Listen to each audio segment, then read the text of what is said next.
Welcome to Zwida Media. If you're new to this channel, please subscribe. Don't forget to like, comment and share. Here's a new video for today. Enjoy.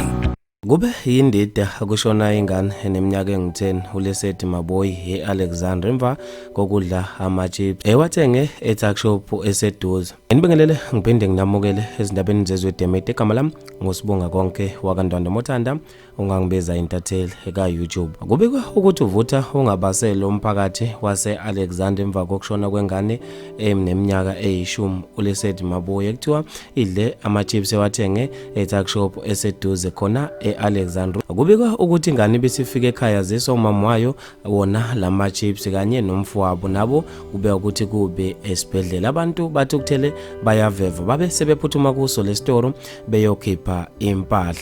Abantu babe nokupawula okwahlukahlukene khona ezinkundleni zokuxhumana ngaso lesigameko. Kamuva nje kuyaziwa ukuthi abantu abaningi izingane ziyashona ngakho ukudla ama chips ezwathenga ema-tuck shop.